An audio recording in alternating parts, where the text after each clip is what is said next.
나락으로 떨어져 버린 주인공 나고마 하지메. 주인공에게 무슨 일이 벌어진 것일까요?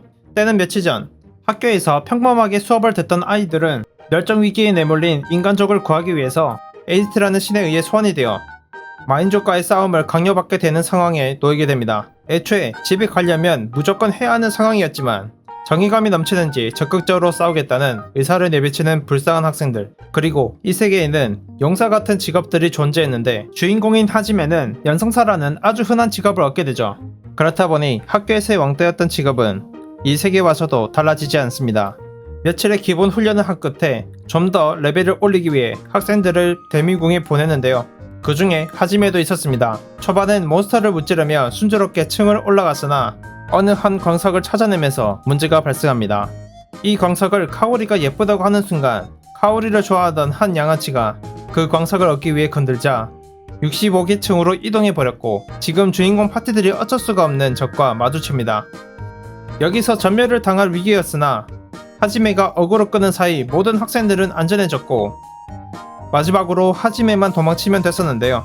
뒤에 있던 학생들은 그런 하지메를 엄호해주는데 그 엄호 마법 중 하나가 하지메를 공격했고 대미궁의 밑바닥으로 떨어져 버립니다. 그 나락의 마물들은 강했는데요. 토끼마저 강했습니다. 토끼에게 죽을 위기에 처했던 하지메지만 다행히 해창곰이 등장하여 토끼에게 죽을 일은 없게 되었죠. 해창곰이 단백질을 섭취하는 동안 도망치지 않고 고함을 지르며 구경하는 하지메. 시간이 지나자 도망쳐야 한다는 것을 깨닫고 튀어보는데 인간의 속도론 이 곰에게서 벗어날 수가 없었고 제2의 상크스가 되어버립니다. 옷까지 씹어먹는 강철 이빨로 하지메를 점점 절망에 빠뜨렸죠. 그래도 하지메는 살고 싶은 마음에 자신의 모든 능력을 사용해 곰에게서 벗어나는 데는 성공했으나 여기서 탈출하는 건 거의 불가능에 가까웠기에 마음이 꺾여 모든 것을 포기하고 죽을 날만 기다리고 있던 하지메. 하지만 며칠이 지나도 죽지 않았던 하지메는 모든 사람을 원망하기 시작하며 죽을까 말까를 반복하다 이윽고 살고자 하는 마음이 이기게 되었고 적이 누구든 다 죽인다는 냉혈한이 돼버립니다. 배고프면 마음을 쫓아서 먹겠다는 생존 의지까지도 생기게 되고요. 먼저 토끼한테 죽은 제일 약해 보이는 늑대부터 상대해보는데 늑대를 유인한 뒤에 함정을 빠뜨려 연성을 사용해 가둔 뒤 연상으로 만든 창으로 마구 공격해 늑대 사냥에 성공합니다. 드럽게 맛이 없었지만 배고팠기에 우겨우겨 넣는 하지메.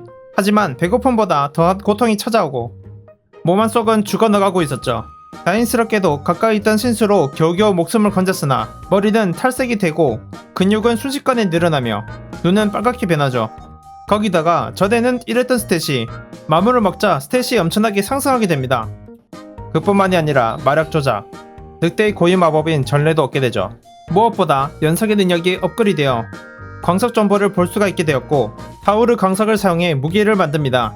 단순한 총이 아닌 총에 전례를 넣어 공격하는 방식이었고 늑대를 끔살하는 토끼도 한 방에 보내는 위력을 보여줍니다. 그리고 중2병처럼 총에 돈나라는 이름을 붙이는 하지메. 이 총의 위력을 확인한 하지메는 전에 된통당한 곰에게 복수하러 갑니다. 토끼의 기술인 공격을 사용해 거리를 벌려 싸우지만 곰은 다 피해버리고 반격을 시도하죠. 맞았으나 전과는 다르게 피해는 없었고 바로 반격을 시도하는 하지메. 피할 수 없게 섬광탄으로 눈을 가린 뒤 자신과 똑같이 왼팔을 자르고 똑같이 되갚아줍니다. 그리고 나서 전례를 사용하여 곰을 마비시키고 마무리 이격을 날려 완전한 복수를 이룹니다. 계속 나아가다 보니 거대한 문이 있었고 연성을 사용해 들어가려고 시도하는 하지메. 하지만 시도는 오히려 잠들었던 문지기 두 마리를 깨워버립니다. 빨간 놈은 대갈박에 한 방을 갈겨 없앴지만 파랑 놈은 다른 몬스터와는 다르게 방어 마법을 사용했죠. 총을 난사한 끝에 방어막을 깨뜨렸고 마지막 한 발을 날려 파란 놈도 처치하는 데 성공합니다. 그리고 문제기에서 나왔던 마석을 사용해서 문을 열고 들어가 보니 금발 저간 여자가 봉인되어 있었습니다. 이 녀석은 흡혈귀였고 거기다가 봉인되어 있었기에 수상하게 여긴 하지메지만 이 여자도 배신당했다는 한마디에 동병상련을 느낀 것인지 자신의 마력을 쏟아부어 봉인을 해제시켜줍니다. 그리고 이 여자에게 하지메는 유에라는 이름을 지어주며 이 여자와 같이 가기로 하죠. 하지만 그때 무언가의 습격으로 이 둘의 분위기는 무너져 버렸는데 바로 그 범인은 정거리였습니다. 유에를 밖으로 나가지 못하게 하는 몬스터였던 것이죠. 하지메는 어쩔 수 없이 유에를 지키며 정갈을 맞서 싸우기 시작하죠. 하지만 혼자만의 힘으론 이 정갈을 상대하기 버거웠습니다. 그래서 유에 자신도 돕기 위해 하지메의 피를 빨아 마력을 보충하고 정갈놈을 해치우는데 도와주죠. 정갈은 둘의 협동 공격으로 쉽게 무너집니다. 둘은 나락을 탈출하기 위해 더욱더 깊이 들어가 보는데 도착한 곳은 바로 100개층. 그 끝에는 거대한 문이 있었고 그 안에는 이 데미공의 최종 보스 히드라가 있었죠. 마법을 날리고 총알을 날려 공격해보았으나 흰색놈이 치료해버려서 의미가 없었고 그래서 흰색놈부터 처리하려고 하죠. 하지만 쉽지는 않았습니다. 그래서 이전에 정갈을 통해 얻은 소재로 만든 무기를 사용하죠.